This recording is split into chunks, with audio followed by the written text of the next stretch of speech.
설계를 하죠. 설계하지 그냥 합시다.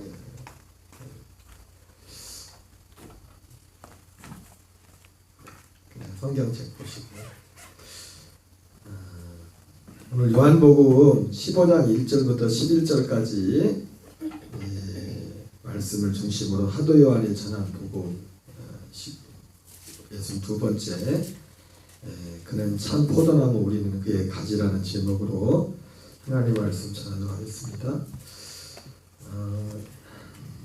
여러분 이 말씀을 읽으면 이제는 우리가 똑같은 말씀을 읽어도 이 말씀의 의미가 사람마다 다 다르게 다가올 수 있습니다. 그것은 복음이 무엇인가, 복음이 하나님 말씀하시는 복음이 무엇인가에 대한 그 이해와 실제에 따라서 이 말씀이 다르게 다가올 수 있습니다. 한마디로 여러분 요한복음 15장의 말씀에도 예수님은 이 포도나무와 가지의 비유를 통해서 가지가 나무에 붙어 있지 않으면 열매를 맺을 수 없던 같이 우리가 그 하나님 그 포도나무 되시는 예수님께 붙어 있지 않으면 열매를 맺을 수 없다고 그렇게 말씀하고 있죠. 이것은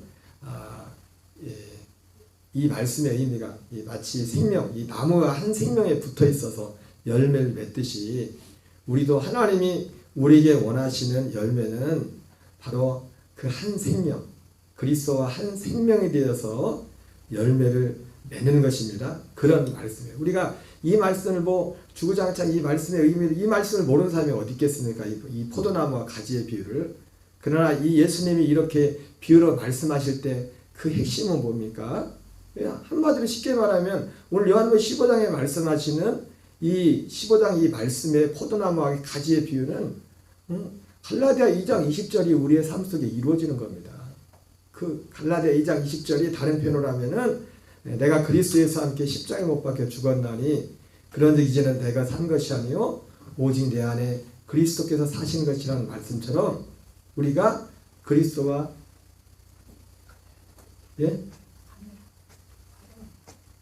화면 저 보여요?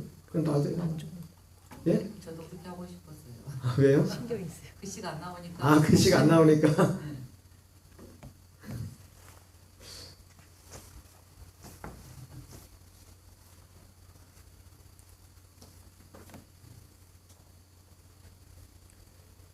그러니까 그런 이 말씀 하나하나를 다 그렇게 보면 됩니다. 오늘 3절에 보면 또 그런 말씀이죠. 너희는 내가 일러준 말로 이미 깨끗하셨으니. 사실 이 요한복음 15장도 사실은 다른 말씀도 예수님 그렇지만은 사실 제자들이 아직 이루어지지 않은 거예요. 그죠?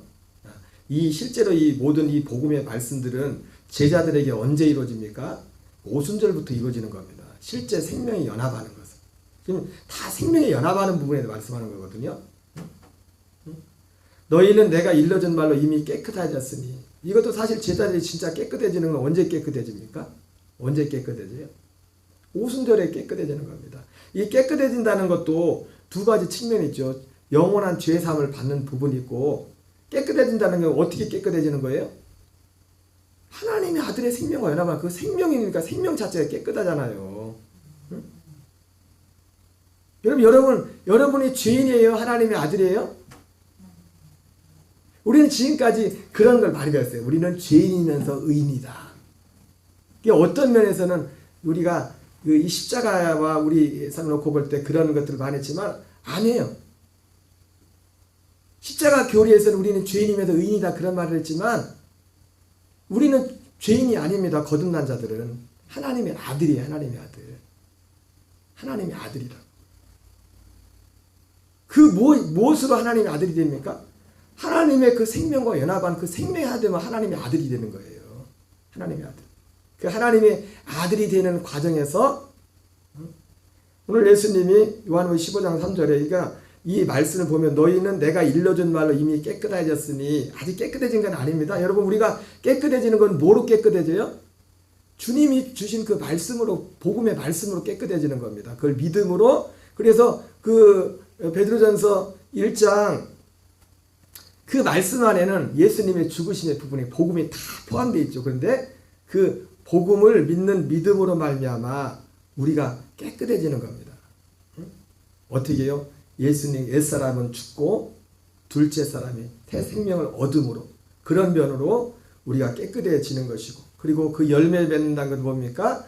그 거듭난 하나님의 아들의 생명으로 살아감으로써 그 생명으로 열매를 맺는 겁니다. 내가 스스로 노력해서 맺는 게 아니라 가지에 붙어 있으므로 가지가 그 나무에 붙어 있으므로 열매를 맺듯이 내가 노력해서 열매를 맺는 게 아니에요. 내 안에 가라 나도 너희 안에 가리라 가지가 포도나무에 붙어 있지 않으면 스스로 열매를 맺을 수 없음 같이 너희도 내 안에 있지 않으면 그러하리라 이렇게 말씀하고 있어요. 자 그런데 제가 이게 주일 저녁에 말씀에 연속해서 지금 말씀을 이렇게 전하려고 하는데 여러분 이렇게 지금 계속 이 복음에 말씀대로 말씀을 하지만 결국 은혜 중에 은혜가 이 복음이라고 했습니다. 그 은혜 중에 은혜가 뭐냐면 이 복음이란 말이에요. 복음이 우리에게 이루어지는 게 결국 은혜고 그것이 구원의 시작이란 말입니다. 그런데 주일 저녁에 말씀드린 것처럼 이것이 우리에게 실제가 될 때는 어떤 과정이 있단 말이에요. 과정. 그냥 모두에게. 그래서 존 웨슬리 목사님은 5가지의 과정을 그걸 다 은혜라고 했잖아요. 그죠? 그래서 우리 감리교 홍도들은 이 정도는 알고 있어야 돼요. 그래서 5가지 보이는 게 없으니까 다 지금 여러분 머릿속에 있죠? 5가지 은혜가 있는데 첫 번째가 뭐라고 했죠? 선행하는 은혜. 프리벤팅 그레이스라고 해요. 그리고 확신시키는 은혜. 컨빈싱 그레이스. 그리고 세 번째가 justification grace. 칭의의 은혜. 의롭다 한다는 은혜. 존 웨슬리 목사님의 표현이에요. 그리고 그 네 번째는 성화의 은혜. sanctification grace. 그리고 마지막 5번째가 glorification. 영화의 은혜라는 게 있어요. 이 영화의 은혜는 죽음 후에 이루어지는 것, 죽음 후에 이루어지는 것으로 그렇게 이제 말하고 표현하고 있는데 여기에서 우리가 어떤 사람이 그 앞에 그래서 5대 어떤 과정으로 5개 어떤 과정으로 되어 있어요. 과정으로 그 과정이 우리 안에 일어나는 건데 결국 구원이 우리에게 우리가 이 요한복음 15장의 이 말씀처럼 우리가 그 포도나무인 예수님 그 예수님은 어떤 예수님입니까? 두 번째 나타나신 그리스도예요. 두 번째 나타나신 그리스도. 영으로 오신 약속에는 그 그리스도와 우리의 생명이 한 생명이 된 상태란 말입니다. 그러니까 이것이 하나님이 이게 이 하나님께서 계획하신 구원의 모습이라고요. 구원의 열매. 그래서 우리가 이 요한복음 15장의 말씀이 성취된 것은 이 존 웨슬리 목사님 그 단계로 표현한다면 뭐가 된 거냐면 우리가 의롭다함을 입은 거, 의롭다함을 입는 은혜. 예, 그리고 이게 성화의 은혜는 거룩하게 되는 것은 사실 그 연장선상이죠. 연장선상에서 존 웨슬리 목사님이 믿음으로 말미암은 구원에서 그 구원받은 그 내용을 어떻게 말합니까? 그 아들의 생명을 얻은 그리스도와 연합한 그리스도 안에 감춘 그 생명에 대해서 말씀하지 않습니까? 그리고 나서 이제 자라가는 그 생명 안에서 자라가는 것에 대해서 말씀을 합니다. 그런 말씀들을 하는데 이것은 결국 무엇을 통해서만 이루어지냐면은 오직 복음을 믿음으로만 이루어집니다. 오직 믿음으로 그러죠, 그렇죠? 오직 믿음으로. 여러분 오직 믿음으로 우리는 오직 믿음으로 사는 겁니다. 뭘 믿음으로요? 이 복음을 믿음으로 사는 거예요. 근데 복음을 믿음으로 산다는 것이 결국은 복음은 결국 우리에게 약속하는 것이 뭐냐면 하나님의 생명을 약속했단 말입니다. 그래서 그 생명으로 사는 거예요. 생명으로. 그 생명은 눈에 안 보이죠, 그죠? 눈에 안 보이지만 그 눈에 안 보이지 않는 생명을 우리가 어떻게 받아요? 믿음으로 받는 겁니다. 믿음으로. 복음을 믿음으로.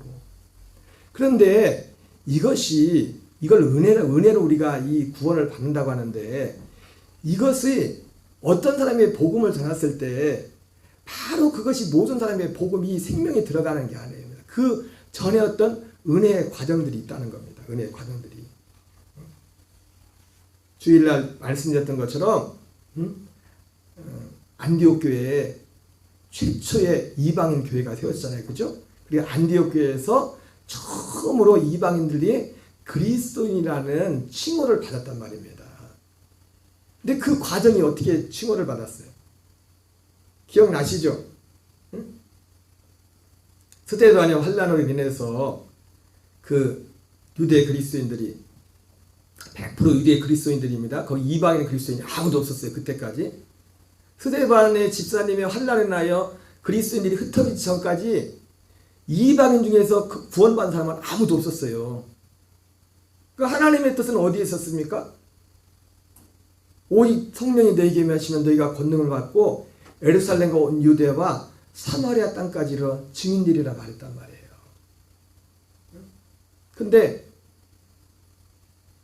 그 사마리아도 같이, 사마리아도 그러나 꼭 이방인 지역은 아닙니다. 거기도 이스라엘 자손들이니까. 그러니까 이방인이 처음으로, 그래서 이제 8장에는 빌립 집사님이 사마리아 지역에 가서 복음을 전했지만은 이제 11장에 보면은 그 앞에 사실은 제일 먼저 누가 이방인한테 복음을 전했어요? 목사님이. 목사님 어떤 목사님이요?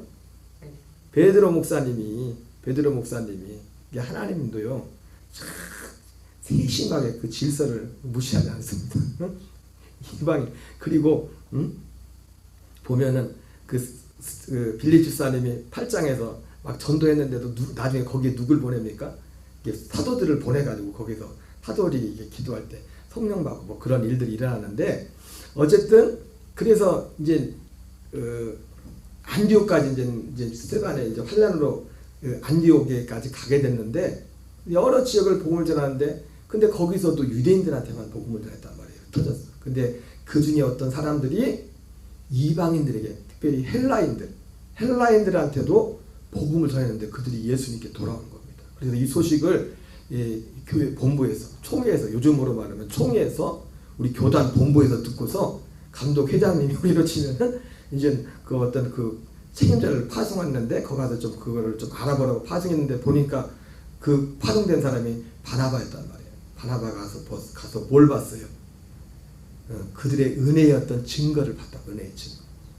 여러분, 은혜마다 그 존 웨슬리 목사님 말씀하신 그 은혜를 5단계로 말하지만, 물론 아까 말씀인 것처럼 마지막 5번째는 죽음 이후의 일입니다. 죽음 이전까지는 이제는 그 성화의 은혜까지 이렇게 그냥 나누어졌어요. 그런 것처럼 그 은혜 단계마다 은혜의 모습이 있습니다. 어떤 특징들이 있다고요. 특징들이.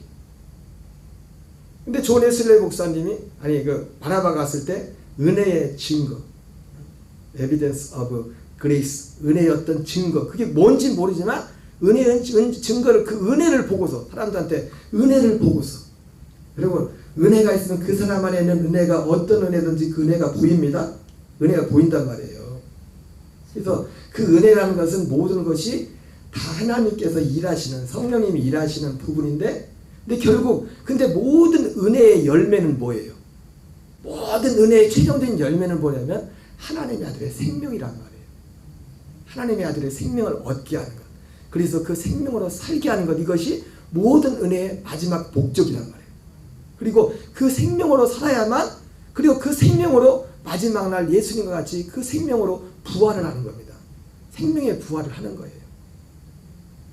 그러나 이 생명의 은혜가 오기 전에, 그 전에 어떤 단계들이 있는데, 그것은 어떤 면으로 보면은 그것을 받을 준비가 돼 있는 그런 상태입니다. 가치를 아는 상태가 돼요.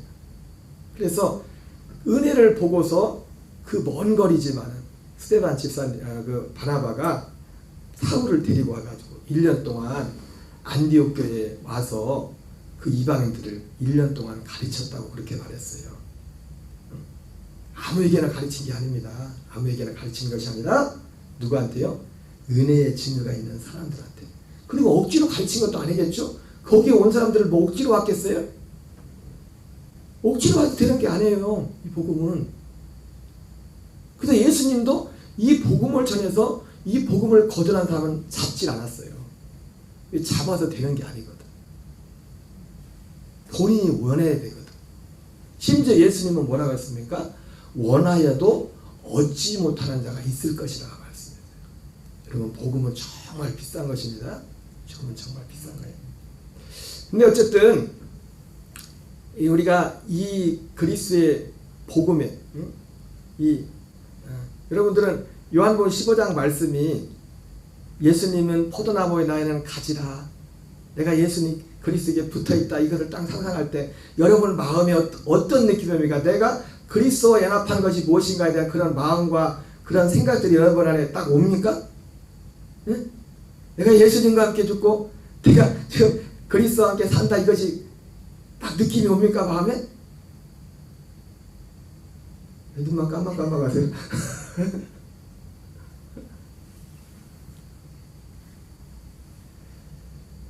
결과적으로 이거는요 오직 복음을 믿음으로만 되는 거예요. 복음을 믿음으로만, 오직 믿음으로만. 근데 그 믿음이 오기 전에 마치 안디옥 교회에 그들이 그리스도인이라는 그 이름을 불려지기 그 과정을 보면은 그분들 안에 어떤 은혜가 있었지만은 아직은 안 했단 말이에요. 거기도 나오지만은 반드시 그 열매를 맺으려면 바나바와 사울이 1년 동안 그들에게 가르쳤어요. 뭘 가르쳤을까요? 여러분 뭘 가르쳤을 것 같아요? 궁금할 거 없어요. 성경 보세요. 사도 바울이 쓴 편지 보면 뭐 가르쳐? 이게 요약본이에요. 요약본. 지금 사도 바울이 쓴 편지나 이런 것들이 그때는 물론 이런 뭐 신약 성경도 없었지만 이것이 바나바 사울이 안디옥 교회 성도들한테 가르친 그 내용들 요약본이 이 성경이라고 해요. 성경. 이 내용을 가르쳤다. 볼 거 없어요. 뭐 다른 거 가르치겠습니까? 복음. 이거는 그 바울이 가르치는 것 중에서도 지금 엑기스 핵심들만 지금 편지에 지금 기록이 되어 있는 것인데 그걸 가르쳤다고요. 그걸 통해서 그들이 1년 후에 그리스도인이 되었다는 것은 오늘 요한복음 15장 표현으로 말하면 뭐예요? 지금 그들이 이 열매를 맺는 거예요. 이 열매, 예수님이 비유로 말씀하신 이 열매를 맺는 그런 사람들이 된 겁니다. 그리스도와 하나가 된, 한 생명이 된 그런 열매를 맺는 그런 존재가 된 것입니다. 그러나 그것이 되기까지 먼저 뭐 있었어요? 그들에게 먼저 그 은혜 말고 어떤 은혜가 주어졌단 말이에요. 그리스도인이 된 것도 뭐로 그리스도인이 된 거예요? 은혜로 그리스도인이 되는 건데, 그러나 그 은혜로 되는 이 그리스도인이 되는 것 이전에 어떤 또 다른 하나가 있단 말이에요. 히브리서 6장 1절 2절에서는 크게 이것을 이렇게 말씀하고 있어요. 그러므로 우리가 그리스도의 도의 처벌을 버리고 죽은 행실을 회개함과 하나님께 대한 신앙과 세례들과 안수와 죽은 자의 부활과 영원한 심판에 관한 교훈에 털을 닦지 말고 완전한 대로 나갈지니라, 이렇게 말씀하고 있어요. 크게 말하면 하나님이 우리에게 실제적으로 우리에게 은혜가 오는 그런 그 과정을 크게 두 단계로 말하면, 우리에게 오는 그리스도의 도의 초보에 이르는 은혜와 완전한 데, 이 완전한 데는 히브리서에서는 뭐를 말하고 있습니까? 새 언약을 말해요. 새 언약 안에서 우리가 완전해질 수 있다고요. 새 언약에서 사는 은혜, 이것이 거듭나는 겁니다. 근데 그 이전에 그런데 이 새 언약에 사는 이 은혜가 누구에게 오느냐? 먼저 그리스도의 도의 초보의 신앙이 그에게 들어가야 돼요. 쉽게 말해 이런 거예요. 하나님이 살아계신 것도 믿지 않는데, 여러분 존 웨슬리 목사님이 그런 말을 했잖아요. 자기가 믿음의 발견이라는, 제가 언제 주일날 설교 때 또 그리고 밴드에다가 그거를 스캔해서 올려놨었잖아요. 믿음의 발견이라는. 거기에서 존 웨슬리 목사님이 그런 고백을 했지 않습니까? 자기는 하나님을 믿는데, 자기는 하나님을 믿는 그 하나님에 대한 믿음만 했었지 예수 그리스도를 통해 주어지는 어떤 믿음에 대해서는 몰랐다고 했어요. 예수 그리스도를 통해서. 여러분, 결국 하나님이 우리에게 주고자 하시는 믿음은 어떤 믿음이냐면 예수 그리스도를 통해서 주고자 하는 그 믿음이란 말입니다. 그런데 그 믿음이 주어지기 전에 먼저 그 마음속에 오는 게 뭐냐면 하나님을 믿는 믿음이 온단 말이에요. 하나님을 믿는 믿음. 그걸 다르면 뭐 그걸 여러 가지로 설명할 수 있지만 쉽게 설명한 그런 거예요. 그리스도의 도의 초보라는 거. 그러니까 제가 이 복음을 전하면서도 아직 뭐 이런 말씀을 전하고 이것을 접하지 않을지라도 교회를 소중히 여기는 게 왜 그렇다고 했어요? 어떤 과정 가운데 있기 때문에 과정 가운데 다 거쳐야 어떤 과정이기 때문에 아무리 여러분이 이 복음을 전할지라도 우리 교회 와서 어떤 사람이 이 복음을 듣고 있을지라도 매일 들을지라도 혹시 그분이 아직 그 이전 단계 어떤 있을 그 은혜가 없으면 이건 그분에게 복음이 이루어질 수가 없어요. 먼저 히브리서 6장 편으로 말하면 그리스도의 도의 초보가 그 그리스도의 도의 초보를 히브리서는 그렇게 말하죠. 죽은 행실을 회개함과 하나님께 대한 신앙과 테레들과 안수와 죽은 자의 부활과 영원한 심판에 관한 교훈의 터. 그러니까 이거를 굳이 말한다면 존 웨슬리 목사님 표현을 한다면 아까 5가지 은혜의 단계를 말했잖아요. 그죠? 그래서 첫 번째가 뭐였었죠? 선행하는 은혜. 이 선행하는 은혜는 아직 우리의 믿음과 직접적인 관계가 없는 거예요. 하나님 편에서 먼저 그냥 행하시는 겁니다. 적어도 그 다음 단계로 와야 돼요. 그 확신시키는 은혜. 확신시키는 은혜, 그거를 다른 말로 존 웨슬리 목사님은 뭐 영어로는 컨빈싱 그레이스라고 했지만 회개케 하는 은혜라고 했어요. 마틴 루터 목사님 표현을 말하면 율법적인 회개예요. 뭐냐면 마틴 루터 목사님이 그분도 처음부터 그분이 믿음이 좋았던 게 아니잖아요. 물론 그 시대 자체가 종교사였죠. 천주교 국교였었으니까 천주교 국교 시대에 살고 있어서 뭐 신앙적 종교적 생활은 했지만 여러분 우리의 신앙생활은 결코 종교생활이 아닙니다. 종교생활에는 구원이 없어요. 종교생활에는. 그래도 종교생활하고 뭐 정적으로 가서 성당에 가서 뭐 미사도 하고 그랬을지 모르죠. 근데 이 마틴 루터 같은 경우도 친구하고 함께 길을 가다가 앞에서 친구가 벼락 맞아 죽는 걸 보고서 그의 삶이 180도 바뀌었어요. 그가 정말 하나님의 살아계심에 그와 심판에 대한 어떤 그걸 느꼈고 그러면서 그의 삶의 방향이 하나님을 믿는 쉽게 말해서 하나님을 믿는 그 믿음에 대한 그 가치가 다른 말로 말하면 구원 그의 삶에 있어서 구원이 그 신앙에서 최고의 가치가 됐어요. 최고의 목적이 됐어요. 존 웨슬리 목사님도 그랬었죠. 그죠? 여러분 이것은 마치 방향으로 치면은 히브리서 11장에 나오는 모든 믿음의 사람들의 방향이 거기였어요. 거기 방향. 한 방향이란 말이에요. 방향. 먼저 이 복음이 되려면 이 복음이 받아들여지려면 그 변화가 있어요. 그 변화. 그러니까 안디옥 교회에 가서 바나바가 안디옥 교회에 있는 교인들을 보면서 그걸 봤단 말이에요. 그들 속에서 그들이 이것을 받을 준비가 되었구나. 이걸 봤단 말이에요. 자, 은혜는 선행하는 은혜가 됐어요. 따라합시다. 선행하는 은혜. 이건 아직 이거 하나님 편에서 행하는 겁니다. 여러분 선행하는 은혜는 뭐가 있을까요? 먼저 생각해보면 기본적으로 생각을 해야 돼요. 생각을. 하나님이 우리를 한 사람을 구원하기 위해서 하나님이 먼저 하시는 일들이 있어요. 제일 먼저 한 게 뭘까요? 주기도문에 나오는 것처럼 뜻이 하늘에서 이루어지가 같이 우리를 구원하기 위한 모든 준비를 일단 다 마친 겁니다. 그렇죠? 요한은 5장 36절에 나오는 것처럼 예수님이 아버지께서 완성하라고 맡기신 그 일을 그것이 선행하는 그 은혜는 사실은 거슬러 올라가면 언제부터 시작됐어요? 영원전부터 영원전부터 창세전부터 시작됐단 말이에요. 우리를 구원하고자 하는 것이. 그리고 히브리서 1장 1절 2절에 나오는 말씀처럼 이것을 계속해서 선자를 통해서 마지막 날에는 아들을 통해서 이 하나님의 우리를 구원하고자 하는 이것을 계속 말씀. 이게 다 은혜입니다. 그리고 드디어 예수님이 오셔서 이것을 다 완성하셨어요. 어떻게 했어요? 죽음과 부활과 승천과 영광 받으심을 통해서 모든 과정을 통해서 주님이 그걸 다 이루셨다고 완성하셨어요. 자, 완성했으면 그게 완성입니까? 그것이 우리 안에 이루어져야 돼. 우리 안에. 근데 우리 안에 이루어져야 되는데 정작 우리는 거기에 무관심하단 말이에요. 우리는 육신이 연약함으로 말미암아 마땅히 빌 바를 알지 못한단 말이에요. 완전히 철저히 유기에 있어가지고 하나님의 나라와 의를 구하라고 했는데 이 생명을 구하라고 했는데 그걸 구할 생각 자체가 없어요. 관심도 없고.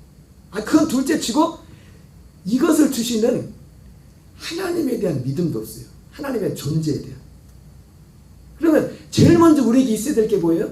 하나님이 살아계신 게 믿어지고 천국과 지옥에서 믿어져야 되잖아요. 먼저 이 믿음이 와야 된단 말이에요. 진짜로 이것이. 이 믿음이. 이 믿음을 주기 위해서 하나님이 우리 삶 속에 여러 가지 사건과 많은 것들을 일으키죠.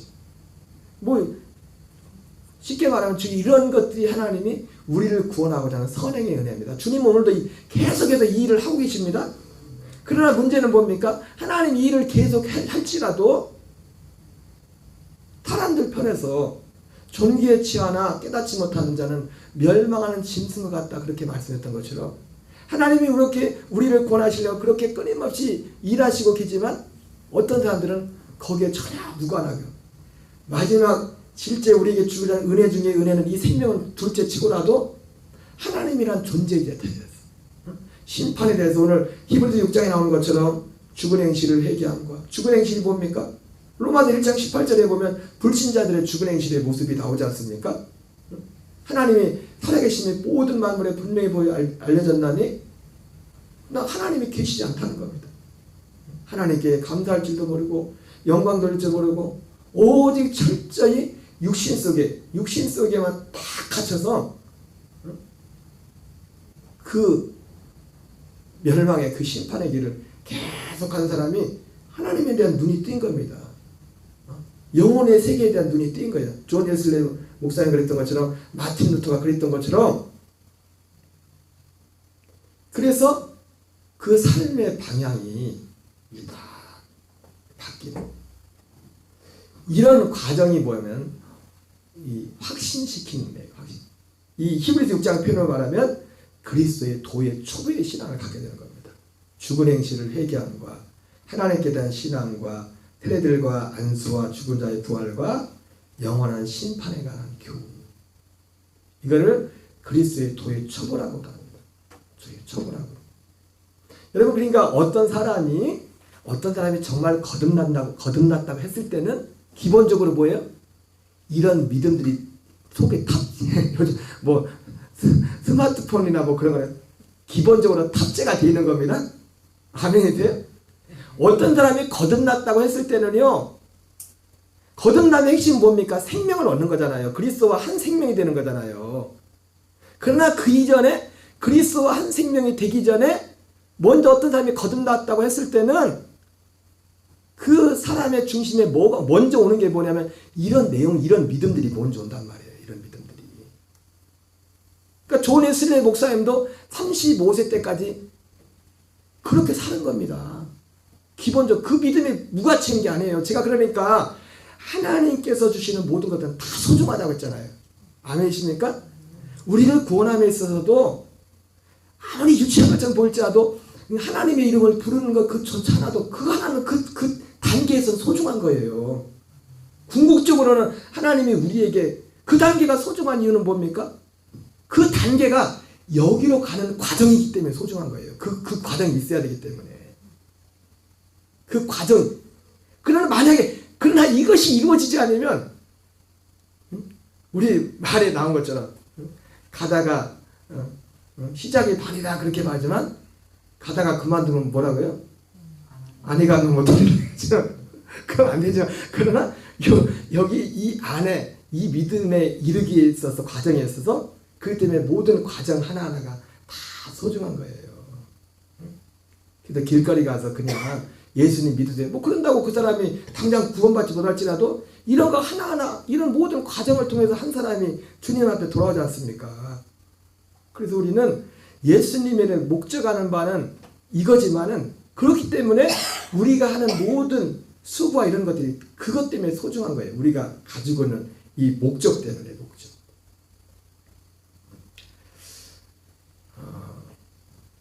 그래서 존 웨슬리 목사님도 그렇고 마틴 루터도 그렇고 다 그 과정을 겪었어요. 확신시키는 은혜. 그러니까 내가 개인적으로 우리에게 그 사람에게 은혜가 있다 할 때는 언제부터 은혜가 있는 거예요? 확신시키는 은혜의 그 모양이 있단 말이에요. 그 모양의 가장 그 큰 특징은 뭐냐면 바로 하나님에 대한 신앙에 대한 가치를 눈이 뜨이는 겁니다. 신앙의 믿음에 대한 가치. 그 믿음에 대한 가치의 목적도 뭡니까? 단지 이 땅에서 잘 먹고 잘 사는 부분에서의 믿음이 아닌 전도서 12장에 나오는 것처럼 일의 결국을 다 들었으니 하나님을 경외하고 그의 명령을 지킬지니라. 이것이 사람의 본분이라 말씀했던 것처럼 그 눈이 뜨이는 겁니다. 그 눈이. 여러분 일의 결국을 알았으니 여러분 하나님의 본분이 뭔지 알았어요? 하나님의 본분이 뭐라고요?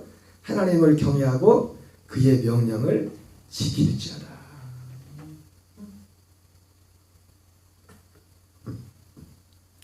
여러분 진짜 기독교 신앙은 쉽게 말하면요 유대교에서 그리스도교로 이동하는 거예요.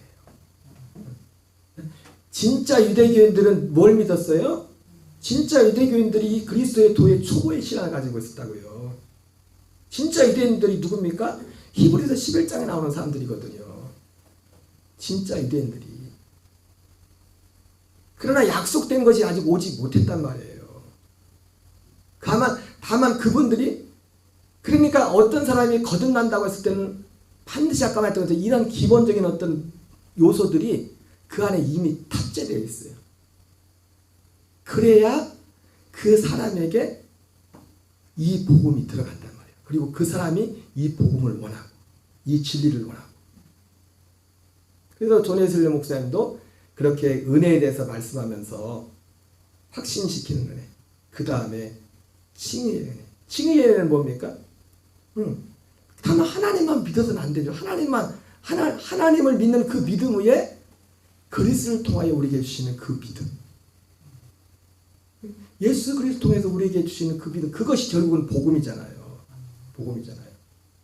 근데 이 그리스도를 통한 이 믿음도 누구에게? 이 그리스도의 도의 초보의 신앙을 가진 사람들에게 들어갈 때 그렇지 않은 사람은 어떻게 해요? 그걸 줘봤자 마치 그것이 예수님이 비유하신 것처럼 마치 그 복음을 주는 것이 마치 뭐와 같다고 했어요? 그것을 진주를 거룩한 것을 개나 돼지에게 준 것 같은. 그러면 던지지 말랬죠? 그러면 어떻게 된다고 했어요? 그 진주하고 그 진주와 거룩한 것을 막 발로 밟을 뿐만 아니라 어떻게 했어요? 그거 주는 사람도 와서 막 해코지를 한대. 해코지를 그거 주는 사람한테. 그러니까 아무한테나 주지 말래. 아무한테. 여러분 진짜 복음이 전해지면요 사람들에게는 두 가지 딱 길이 나와요. 하나는 그 복음을 정말 받아들이던가 아니면은 실제로 이 기독교 역사상 부흥의 시대마다 특징이 뭐냐면은 그들이 성령 충만해서 복음을 전할 때마다 두 가지 길이 딱 나눠졌어요. 하나는 복음을 거기에 대적을 하던가 아니면 거기에 굴복하고서 회개하던가 그런 일들이 일어났어요. 그래서 우리가 이러한 어떤 가정들을 잘 봐요. 그래서 물론 저는 이 복음 자체로서의 사실은 이것이 선명하게 어떤 사람이 들릴 때 이 복음 자체로도 어떤 사람이 회개할 수 있습니다. 왜? 어느 순간에 주님이 깨우침을 주면은 순간에 이 모든 것들이 한꺼번에 다 올 수도 있어요. 그냥 이 복음을 들으면서도. 하나님이 하신 일이기 때문에. 이 복음을 들으면서도. 그러나 어떤 사람에게 요한복음 15장 같은 이런 그리스도와 연합하는 이런 열매, 이런 열매가 맺어지는 데 있어서는 이런 은혜의 과정이 있다는 겁니다. 은혜의 과정이. 이해가 되십니까? 그래서 적어도 어떤 사람이 이제 예수 믿기 시작했다, 은혜가 있다고 할 때는 이런 확신시키는 그런 은혜, 그리스도의 도의 초보, 이런 신앙. 여러분, 그리스도의 도의 초보와 완전한 것의 차이는 뭐라고 했어요? 그리스도의 도의 초보는 쉽게 말하면 이 약속이 이루어지기 전에요. 굳이 구분한다면, 물론 여기에 대해 그리스도의 도의 초보라는 것도 여러 가지로 말씀을 드릴 수 있어요. 그러나 구분을 한다면 그리스도의 도의 초보는 뭐예요? 이 약속과 연합하기 전이라고 해요. 약속이 오기 전. 그렇기 때문에 모양은 똑같은 거예요. 모양은 그 지향하고 바라보고 구하는 방향은 똑같다고요. 가치관도 똑같다고. 가치관도. 그러니까 우리가 예수님을 진짜 믿는다고 하면 진짜 예수 믿는 사람들은 어떤 사람들의 가치관이 있어야 돼요? 히브리서 11장에는 믿음의 사람들의 그 가치관을 가지고 있어야 돼요. 그게 예수 믿는 사람이에요. 그분들은 구약 성도였지만, 그들은 구약 성도였지만은 아직 약속은 받지 못했지만은 그 가치관을 믿음으로 산다는 것이 바로 그런 모습을 보여준단 말이에요. 그것이 그리스도의 도의 초보란 말이에요. 그러니까 바로 이 바나바가 안디옥에 가서 그들에게 그 은혜를 본 거예요. 그 은혜를 받을 준비가 되죠. 히브리서 11장에 나오는 믿음의 선배들은 그들은 믿음으로 말미암아 약속된 것을 받지 못했지만, 믿음으로 말미암아 증거를 받았지만 약속된 것을 받지 못했다고 했잖아요. 그들 안에 그 안디옥 교회 그 이방인들, 이제 예수님을 믿고 예수님께 돌아온 그 사람들 중에 보니까 그런 은혜가 보이는 겁니다. 이 복음을 전하면 받을 준비가 되어 있는 거예요. 완전한 대로. 그래서 이 완전한 데, 이 복음의 진리를 우리에 받아들이게 되는 겁니다. 그러면 그러니까 그리스도의 도의 초보나 어떤 면에서 보면 나타나는 거 보면 완전한 데 연합한 이 사람이나 공통 분모가 많이 있어요. 무슨 말씀인지 아세요? 그렇겠죠, 그렇죠? 공통 분모가 있다. 왜 방향하는 우리 신권사님이 최근에 여러 번 몇 번 하셨던 말씀 중에 그런 말씀을 하셨는데, 목사님 지금 전하는 말씀이나 목사님 제가 이렇게 오랫동안 이렇게 들었지만은 원래 목사님 그 말씀을 계속 전하셨다고 그랬는데, 제가 그래서 얼마 전에 신권사님한테 그런 말씀했어요. 권사님이 하신 말씀이 반은 맞고 반은 틀리다고 그랬어요. 뭐가 반이 맞냐? 방향에 있어서는 반 맞아요. 방향. 왜? 제가 방향이 거기기 때문에. 방향이 무슨 말씀인지 아세요? 방향이 구원이었기 때문에, 구원을 가장 소중히 생각하기 때문에.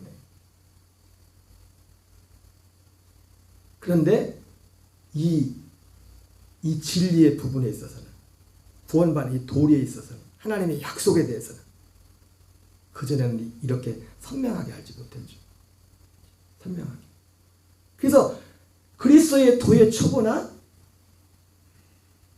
이 완전한 데, 확신시킨 은혜를 받은 사람이나 이 칭이 의롭다 거듭난 사람이나 그 속에는 어떤 공통 분모의 모습들이 있다고요. 어떤 부분에 있어서. 무슨 말씀 아세요? 그러면 오늘 마치겠어요. 이제 한 몇 가지만 하고. 그럼 어떤 사람이 회개했던 거듭났던 둘 중에 하나입니다. 근데 공통 분모를 찾는다면 뭔 공통 분모가 있을까요? 저 사람이 진짜 회개하는 사람인지 거듭난 사람인지. 네? 네, 그리스도의 도의 초보인데, 네, 쉽게 말하면 이런 거예요. 이게 꼭 맞다고 할 수는 없겠지만 이렇게 전체적으로 이렇게 볼 때 틀리지 않은 것 같아요. 정말 회개한 사람, 제가 주보에 목회 시작하면서부터 주보에 실어놓은 게 4가지가 있죠, 그죠? 진짜 회개하는 사람, 회개 확신시키는 은혜의 단계이던 진짜 그리스도의 생명 연합이었더니 공통 분모가 있다고 했죠, 그죠? 그 공통 분모는 뭘까요? 확신시키는 은혜의 공통 분모겠죠, 그죠? 그렇잖아요. 확신시키는 은혜만 받고 아직 거듭나지 못한 사람은 아직 거듭남에 대한 건 모를 거 아니에요. 그러나 왜? 그러나 이 칭의의 은혜 가운데 있든지 확신시키는 은혜 가운데 그들 가운데는 공통 분모가 있단 말이에요. 그 공통 분모는 확신시키는 그 은혜에 관한 거겠죠. 공통 분모는. 왜 이 사람은 먼저 이 단계를 거쳐왔기 때문에. 무슨 말인지 아세요? 이해가 되시죠? 그러면 최소한 그 사람에게 은혜가 있다고 할 때는 바로 이 확신시키는 은혜, 회개의 어떤 부분이 있다. 하나님께 대한 회개. 하나님께 대한 회개와 죽은 행실을 회개함과 하나님께 대한 신앙과 그 열매가 뭘까요? 그 공통 분모가 주님의 나를 소중히 여기는 거예요. 주님의 나를. 주님의 나를. 요한계시록에 나오지 않습니까? 사도 요한이 밤모섬에 갇혔는데 그가 계시를 받죠. 언제 계시를 받습니까? 언제 계시를 받았대요? 언제? 주의 날에, The Lord's Day. 주의 날에. 근데 그날 주의 날인지 어떻게 알았을까요? 주일인지? 달력도 없었을 텐데. 시계도 없었을 텐데 그때는. 주의 날인지 어떻게 알았을까요? 예? 우리는 시계도 있고 달력도 있고 알람도 가끔 잃어버리지 않는데 어떻게 그날 알았을까요? 주의 날은 사모하니까 정말 소중히 여기고 사모하니까. 여러분 이걸 율법이라고 하면 안 됩니다.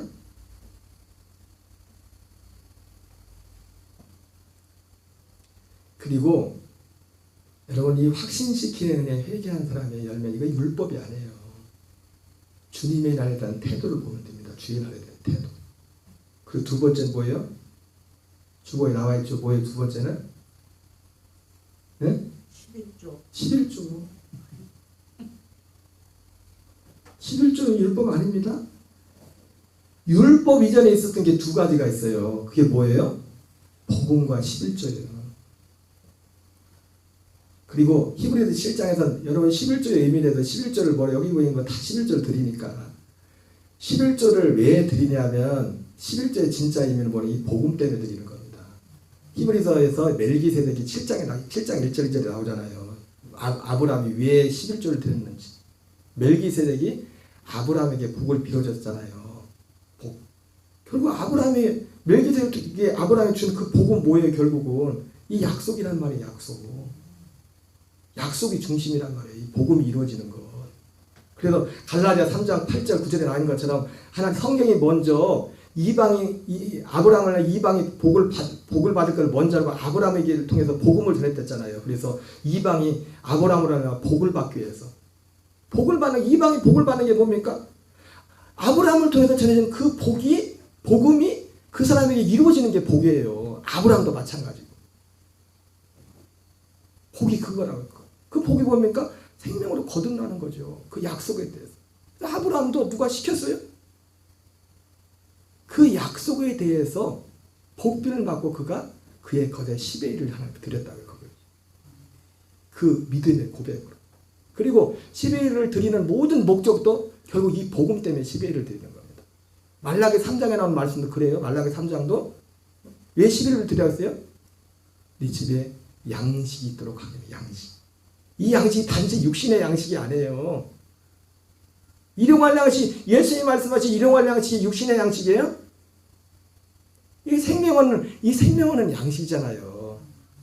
이것을 위해서 우리가 11조도 드리는 거예요. 이것 때문에. 이것을 이 하나님의 생명을 확장시키고 하는, 그리고 내 개인적으로는 내가 생명 없는 자임을 하나님 앞에 신앙의 고백이란 말이에요. 신앙의 고백이면서 또 이 생명을 누군가에 전달하기 위해서 체정이 필요하잖아요. 일을. 그래 양식이 있도록 하기 위함이라고 그렇게 말씀하고 있지 않습니까? 그래서 주고 있는 3개, 4개도 있지만은, 그래 세 번째는 어떤 특징이 있냐?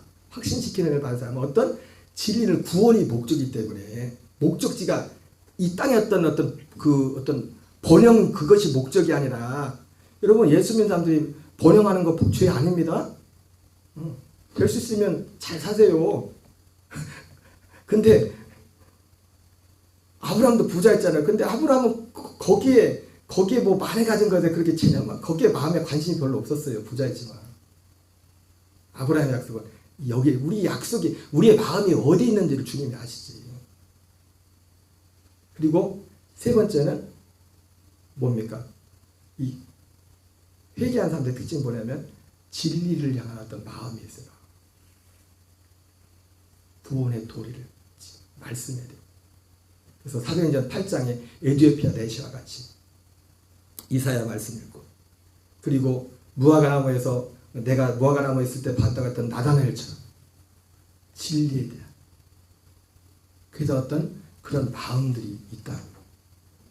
그래서 이러한 것들의 바탕 위에 바로 이 복음의 진리가, 예수님 말씀했던 것처럼 바나바가 그것을 보고서 사울을 데려가서 거기에 전했던 것처럼 하나님이 이 은혜의 역사들을 일으켜줘야 돼. 그래서 이 은혜는 우리가 이 복음은 그래서 억지로 해서 되는 건 아니다. 이 복음 자체도 완전해야 되지만, 그러나 그 받는 사람 입장에서 그 마음의 준비가 은혜 되어 있지 않으면 이것이 들어갈 수가 없다. 이것이 하나님 나라의 법칙이에요. 하나님의 법칙. 우리가 이런 것들을 잘 보고서 우리가 기도를 하고 전도를 하고 하는 모든 면에 있어서도 이런 내용들을 보면서 우리가 기도하고, 정말 저분을 위해서는 지금 어떤 단계에 있는지 저분의 믿음이 어떤 단계에 있는지 뭘 판단하는 게 아니라 그분을 누군가를 기도해 주기 위해서 우리가 이런 눈들이 필요한 것입니다. 오늘 여기까지만 하겠습니다. 우리 찬양하고 안 되네 참. 우리 찬송가 성경책 보고 하겠습니다. 성경책.